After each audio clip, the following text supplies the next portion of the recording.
Pre-arb deals. Okay. Who are we giving pre-arb deals to? Of course, this is inspired by Corbin Carroll, by Mike Harris. We're seeing more and more of these pre-arb deals. They're just being done. And what I like is you're seeing them younger and younger and younger. Something that's interesting to me, though, to set the stage, too, I feel like they tend to happen more now after like a 30-game cameo. Yes. They just want to make sure you don't like Jared Kelenic yourself. Right. Or just, which I don't totally know what happened with Kelenic. I think, we're not going to get into that, but there's the mental barriers that come with being a Major League Baseball player. Yeah. And then there's also still a talent gap between AAA and the major leagues that you think you can scout and predict, but at the end of the day, you can only do to such a degree. Right. So that's where this gets really fun because we're going to try to predict guys that maybe haven't debuted yet, and then guys that gave us maybe a little bit of a cameo. Yeah, I literally just went psycho mode and just started typing out every name that could be a possible candidate. I've got so many names. And again, some of these guys have graduated from prospect ranks. I've got them into 3 categories: MLB Ready Masters, wild cards, and other pre-arbors. And the way that I want to do this is like almost a sliding scale. So you've got the Julio and Wander Franco deals where it's near $200 million. You've got the Carroll, who's 111, Michael Harris, who's about 100. You got Strider, who's about 80. But then you have Keibert Ruiz, who is like 6 years. Yeah, that was another pre-arb deal we didn't mention. Yeah, exactly. So, and that made some sense for Washington. I am reluctant with catchers to do this, but which is why it was kind of a low value. Yes. Right? So again, like I almost want you to slap them into buckets. Is it Julio deal? Is it Carroll deal? And no, none of these guys will be Julio deal. I don't think. No. It's more actually, one of them when it gets to the other. It's more Carroll Harris deal. Yes. Do they get the Carroll? And also Julio got it after like legitimately being the best center fielder in baseball for a span of 3 months. Let's get this one out of the way. Does Adley Rutschman get the Julio deal? As close as it could be. So but he doesn't get that because he's a catcher. Right. But I think I almost guarantee that with a strong start to this year, the Orioles they're going to try it. Yeah. Because it's the only way that the Orioles can keep Adley Rutschman. Correct. And I think Adley, you offer him 150.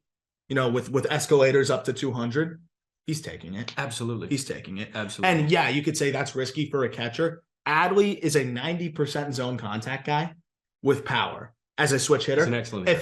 If he never catches again, I still think he's one of the better players that, one of the better bats in baseball. So to put that in perspective, we're talking about when I'm looking at these pre-arb deals, it's like, how many ways can I get burned? And what's the worst case scenario look like? Obviously, worst case scenario is he doesn't play baseball. But yeah, what's the like realistic bad scenario here? And the realistic bad scenario is Adley for some reason can't catch anyone. By the way, he's a plus catcher, right? And is a DH because his knees are bad. I'm not losing sleep over paying him $15 million AAV. Well, they paid Chris Davis 20, right? And he was 0 for 46 or whatever, 53, whatever it is. That's a guy I would give the high-end, almost record-breaking pre-arb deal to. Yes. So that was the only Julio type deal. So what I want you to do is yes or no, and then what kind of deal? Carroll, Ruiz. Carroll, Ruiz. Okay. All right. Let's start. Can there be like a C option of just like who's somebody that have there been ones below Ruiz that we've seen recently? Freddie Peralta was like 5 years, 15. Clase was 5 years, 20. Can I throw in some of those? Absolutely. But, okay. Absolutely. Clase was 5 years. Because there's going to be some no's, but I do that. Yeah, 100%. But you can also say no to some of these guys. So I want to go other pre-arbors, or should we just save the guys that are like already out for the tail end? Let's say the guys that are already out of prospect ranks for the tail end. Cool. So let's go MLB Ready Masters, then wild cards, then other pre-arbors.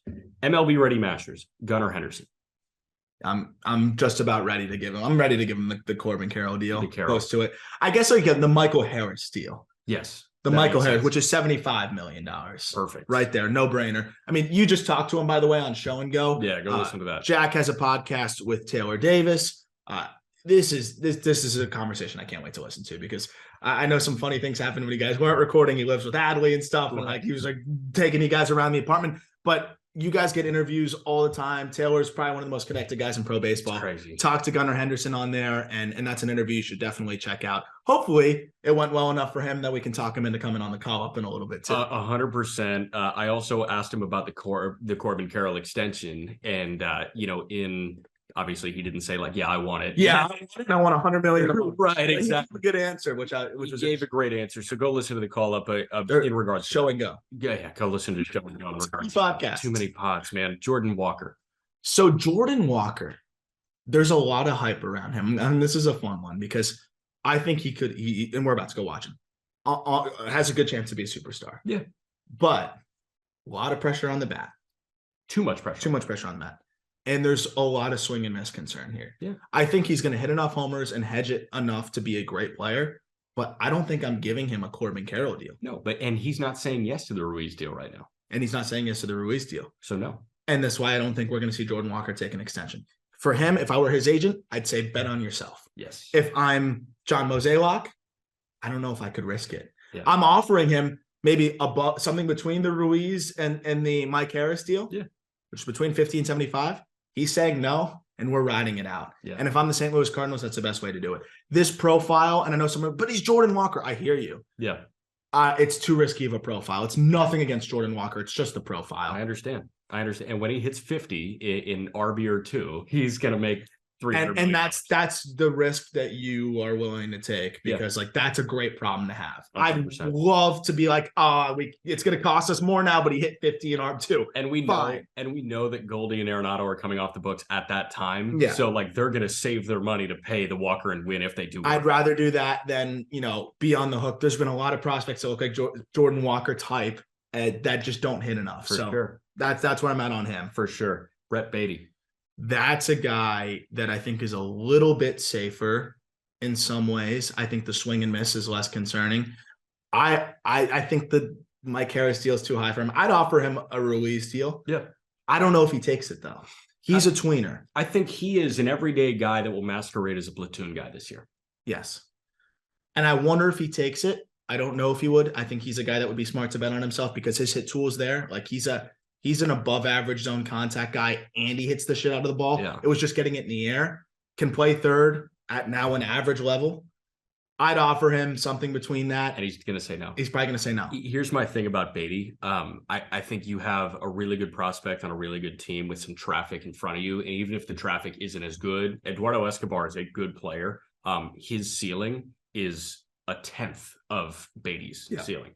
But Escobar is going to take some at-bats away from Beatty. Beatty is undervalued by the Mets, and that is not like something that the Mets can change. It's just something that has to happen. I think that they know how good Brett Beatty is. Yeah. They love him. That's why he wasn't traded and won't be traded. Correct. But they can't utilize him to his value. Correct. I'd even say Mark Vientos who isn't a top prospect, but like that's a guy that would have been getting pretty consistent ABs at the end. An everyday guy from Washington. Yeah. Are you kidding me? He might be their four hitter. Right, exactly. And Washington, by the way, the same team that non-tendered Luke Voigt. Talked about that. Weird. Would have been. I think would have been. Might be better than everybody they have. Yeah. Tristan Casas.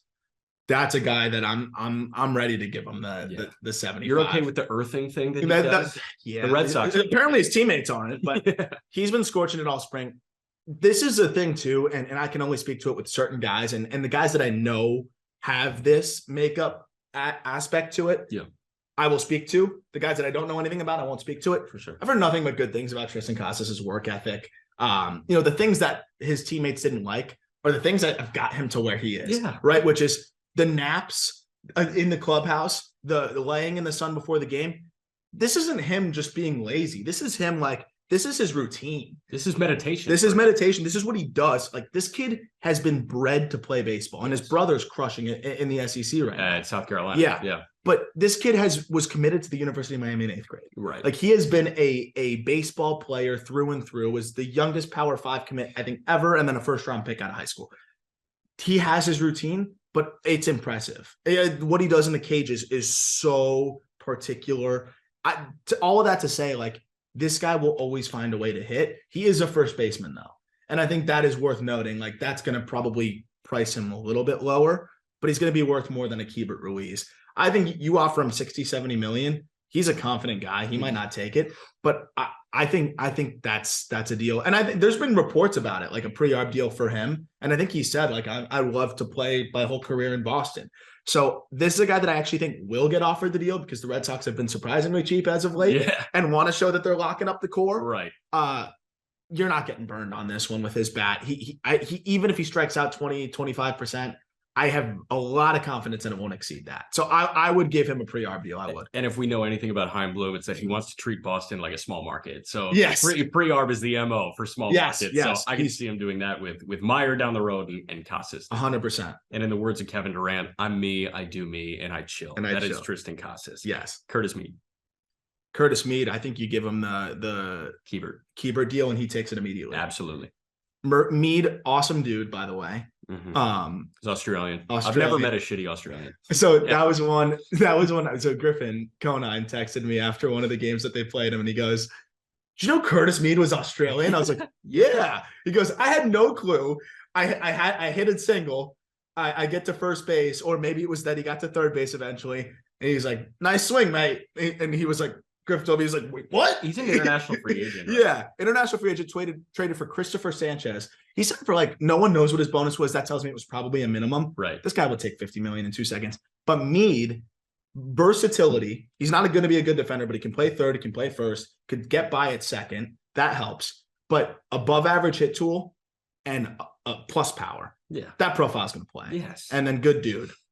Give it to him. $50 million, he takes it. That's one that will happen, and that's why he's already been mentioned, because he will take the cheaper deal. For sure. Gabby Moreno. This is another one. I feel like I'm going to say yes to all these guys. You stack the yeses in the front. Probably, like just prospect intrigue. Why wouldn't you give him the Ruiz deal? So my reasoning for yes is because he can play other positions than catcher. Yes, and he's a 70 hit tool. Yeah. 70 hit tool. Yeah. What else do you need to see here? I'm not sure. I'm good. 70 hit tool sounds good to me. I'm all the way in on that. Tovar. Another one, man. We're just yeses. I hope people are not like thinking, well, there's some no's coming up. Yeah, so we're going to get a lot of no's. Yeah, so we're stacking the yeses here. Tovar, you could probably get away with a 50. We should start saying the names too. Ezekiel Tovar with the Rockies. Ezekiel Tovar with the Rockies. Yeah, we haven't said what teams all these guys are. Gunnar Henderson's an Oriole, by the way. Yeah. Prospect podcast listeners. He's a Rays guy, but that is a one thing that we do get a note from listeners sometimes with right. the team names. Tovar is another one. I was talking to some of his teammates. I think I've mentioned this on the podcast. Like as a 20-year-old in Double-A, the way he carried himself, the way that he went about his business was something that really impressed a lot of guys. And they really came away with like, wow, this kid's 2021. Yeah. On top of that, plus defender at shortstop. Correct. Good athlete. And look, I don't know how good the bat's going to be. I think it's going to be good. He's above average hit tool guy, and he's got some impact there. I think it's going to play offensively, especially in Colorado. Yeah. When you have a plus defensive shortstop with high-end makeup and you're wondering about the bat and it's not a swing and miss concern, it's just how much is he going to slug, how consistent is he going to hit, and you're in Colorado, that's the question you want to have. So I would give him the $50 million deal, and I'd give him the Ruiz deal in 2 seconds. So, and I think he takes it. I do. I think so too. Because he's young. He would enter free agency if you gave him that deal around 28, let's say, and he could go sign a mega deal again. So sure. I think that's the perfect candidate for that deal. And here's what I'll say. If Nick Ahmed still has a job in Major League Baseball, Ezekiel Tovar is going to have a job in Major League Baseball for the next 15 years. Yeah. There's no doubt in my mind. You want to mix in some wild cards before we wrap up? Or well, so I've got 3 more MLB ready masters. You ready? Okay, yeah. Sal Frelick. That's a no-brainer. Brewers. That's a no-brainer, but a cheaper one.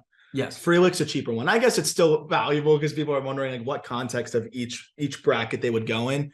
He would be maybe even cheaper than the Ruiz deal. I think so. Because his play style, though valuable, and I think we talk about baseball being cyclical. I think baseball, like the Brewers, see the value in a Sal Frelick, but there's not going to be enough impact to say, oh, this is a $75 million guy. Right. You offer him like 30 mil. I think he takes it too. Like we talked to him. He seems like a very easygoing, like he'll be like, shit, man, 30 million. 30 mil, I'm good. And I can hit free agency. Like I just get to play baseball and I got some money now. I'm good. Right. But he did get a big bonus, as a first round guy. He might want to bet on himself. Because this is the thing is, I think there's a lot of Stephen Kwan in there, and he hits the ball harder than Kwan. Yeah. Slightly less zone contact, more in the low 90s. Well, God forbid, low 90s, right. But more impact. He could be better than Kwan by that nature because hits the ball harder, but zone contact slightly diminished. Okay. And Kwan's a Gold Glover. Like that's the one thing. Gold Glover. I don't know. Yeah. I haven't seen enough, to be honest. But Kwan's a Gold Glover in a corner. Frelick's playing center, so maybe if he goes to left, maybe he is. All of that aside, you offer him something around the Ruiz deal. I think he takes it. You're not going to get burned on that one because he's plus speed, plus hit tool, maybe plus hit tool, and the defense is good. If this isn't your first no, then we disagree. Josh Young with the Rangers. No. Good. I wouldn't offer him anything. That's one I'm happy to have to pay on the back end, especially from the Texas Rangers. I like Josh Young. He's had a nice spring. Yeah. He struck out too much this spring. He strikes out too much in general. And what's frustrating is he doesn't strike out as a product of swing and miss. Yeah. He's a 82, 83% zone contact guy. Yeah. That's good. That's fine for how hard he hits the baseball, because he hits the baseball hard. But he chases an egregious amount and he hits the ball on the ground too much. The chase rates are what concern me, because that's been a consistent trend. And I've always said, like, the guy with the above average hit tool, and when he was in college, he was, plus hitter potential. He looked like a 300 hitter, but now he looks like a 240 hitter. And if you're 240 with chase, all of a sudden you're a 300 OBP, and that's not worth that money. And hitting the ball on the ground, then you're not slugging what you're supposed to slug. I still think Josh Young could be a great player, but there's a lot of red flags in the batted ball profile. I say no. For sure. Josh Young. Me too. Miguel Vargas. Yes, but cheap. It's got to be like cheap. Ruiz. Like max I'm going. I don't even know if I'd go Ruiz. Like 40? I'd go 40. 6 years 40? Yeah. And that's a risk I think you're willing to take, because at the very least he's a good, like, the Dodgers. He can play, and he can play all over. You know, worst case, he's an expensive utility guy. Yeah. And like that sucks, I guess, but like you're not losing sleep over that. And the hit tool is just too good. For sure. And the versatility is too good. And again, another guy that gets celebrated for the way that he approaches the game. For sure. All right. Wild cards now. Francisco Alvarez. I might get pushback on this, but like, I don't think I would. No, because of the price that it would require. Yes. Maybe if he takes he wouldn't even consider. I don't think he would consider a $40 million deal. No. And I don't think I'd give him the Ruiz deal. No. Because there's a legit chance, like, he comes up to the big leagues and just can't hit it. Strikes out all the time. Strikes out all the time. And again, we're looking at the doomsday scenarios here because we're quote unquote. You have to. We're investing $50 million here. His catching is suspect. Right? It's getting better, but it's suspect. He's a power hitting catcher. There's a chance he's Zunino. There's a chance but without the glove. Yeah. So the bat is obviously better. I think the bat's going to get there. It's worth noting how young he is and how he's performed. But high zone whiff on fastballs, high chase rates. Like, he's got things he needs to figure out. We could circle back on this conversation by mid-season, and it could look totally different. That's how fluid this is. Yeah. But right now, not too risky for me. Yeah. Volpe. With the Yankees, Anthony Volpe. Got to be one of the easiest yeses, I think. Yeah. This is a guy that I honestly would roll the dice and go as high as 75. Wow. Because I just feel like there's not a lot of ways where this can go wrong. The hit tool is impressive. The approach is elite. Yes. The defense is really good. I was listening to a conversation with Elijah Dunham was talking about him recently. And Elijah Dunham said he's never seen a player that does all of the little things better than Anthony Volpe. He always knows where to be. He always knows when to take the extra 90 feet on the bases. He stole 50 bags last year. Like, this is a guy that even if the hit tool doesn't totally translate, if he's a average hitter and the power is average, which I would be shocked if both of those things are average, he's going to play good defense up the middle, and he's going to steal bags, and he's still going to be a productive baseball player. For sure. You might get burned on 75, but I'd be willing to do that because I think in that stadium, dude, foul pole to foul pole, he's going to hit 30 home runs. I really do. Yeah. He's a top 15 prospect in baseball, maybe better than that. I'd do it. So if you say resounding yes to Volpe, how do you feel about Oswald Peraza with the Yankees? You can get away with cheap, but you could probably get below Ruiz deal. I would do it on him too, because here's the thing with him. Plus defender, better defender than Volpe, more batted ball impact, and he showed out well in that cameo in the big leagues last year. I would give him something like 30-40. I think he takes it. So 80 for Volpe, 40 for Peraza. Yeah, probably 75 for Volpe. Feel great about that. Your middle infield's locked up for the next decade. And kick labor to the curb. Yeah, see ya. All right, Ellie De La Cruz. Oh, Jesus. That's so hard, man. It's really hard. This is a guy that I think you have to see the 30-game cameo. Mm-hmm. I'd if I'm the Cincinnati Reds can't whiff on a 50. As of right now, I'm saying no. I'm saying no, which is crazy because he's going to be he's going to be a top 5 prospect in our update. But this is the most volatile profile maybe we've ever seen. He could strike out 50% of the time in a 30-game cameo and you shit your pants. I mean, like O'Neal Cruz. He's not doing it. We're going to talk about O'Neal in a minute. Shit. I, I would offer him something low because remember, this is a guy that signed for nothing. Yeah. I'd offer him, the Ruiz deal, maybe, but I don't even think that if you're the Reds, you can get away with like if he whiffs on the Ruiz deal, the Reds can't afford to whiff on 50 million. No. I'd offer him 30 and he's going to say no. He's going to say absolutely He's not. going to say kick rocks. Yeah. And you know what? Maybe first, this is one of those where I think you got to bite the bullet 1 year in and still leverage the pre-arb. It's just going to be more expensive. It's going to be Corbin Carroll type at that point, but it's worth it at that point. For sure. And put escalators in it. And maybe the Reds never do that, but I can't do it. It's too risky. Too risky right now. He could be Julio. We could be talking Julio deal about him in a year. Yeah. We could also be saying I'm not touching an extension with a 10-foot pole with him. No, which is very possible with the whiff and the chase. No, yeah. Royce Lewis. No injuries for me. If he didn't tear his ACL, I think you could have justified like a 50, like a 30, 40, maybe a 50.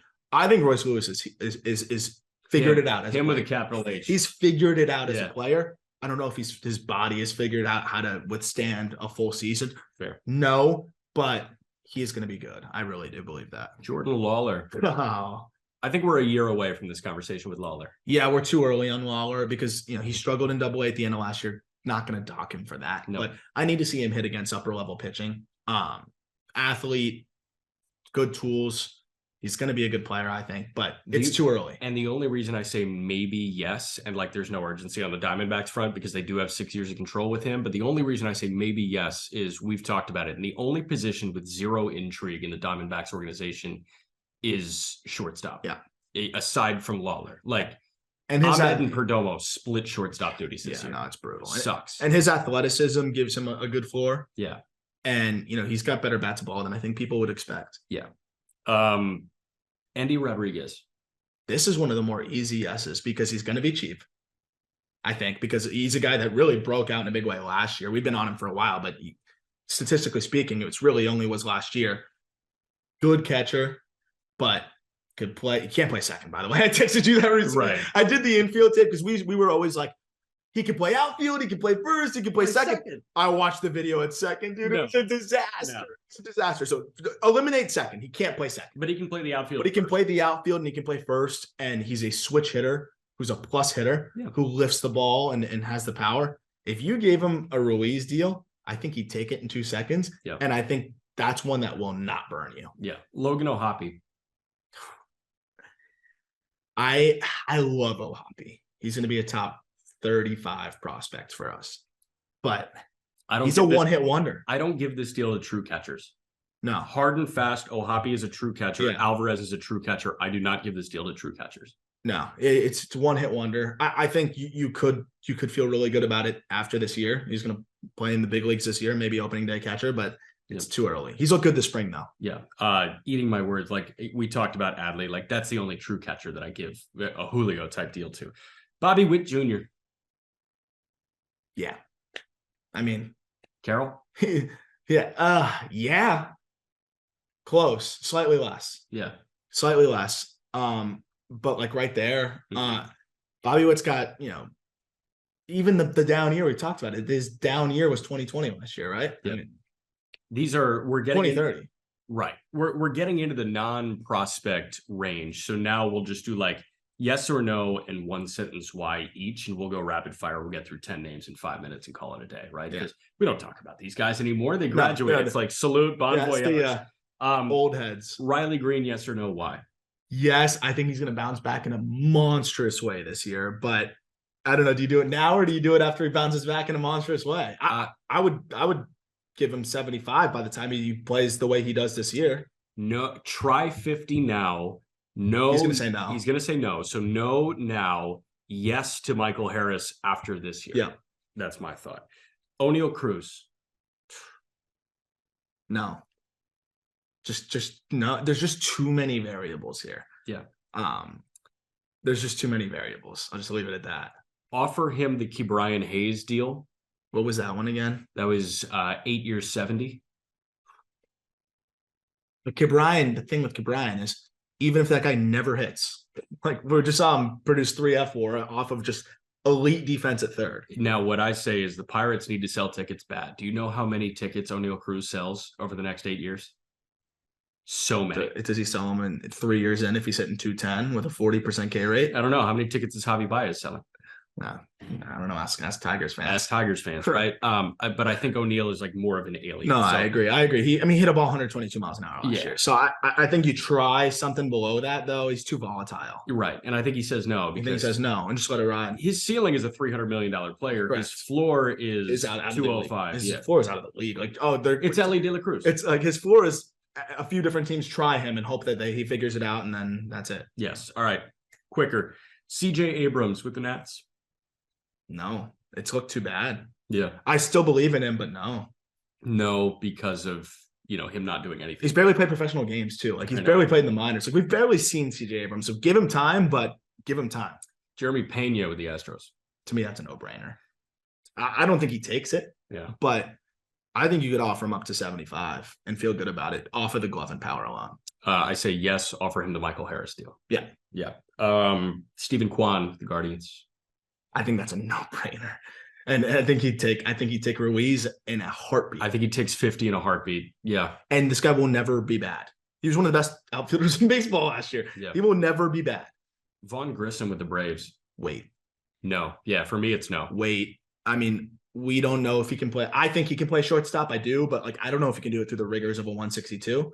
And offensively, he started well, fell off. This is also a guy that kind of broke out in the minors. I think he's good. I think he's here to stay, but gotta wait. I floated this to Aram when we were in the car. If Grissom doesn't work out this year, I think Tim Anderson, if the White Sox don't pay him, would be an excellent Atlanta Brave. Yeah, I think he would too. Yeah. Vinny Pasquantino. I'd give him 200. I'd give him whatever he wants, dude. I actually think he's one of the safest offensive profiles in baseball. If you can lock him up, I would lock him up before Casas, just to put it in perspective. And we already saw enough at the big league level. He's up there in terms of zone contact and exit velocities and spray charts and fly ball rate. He's elite.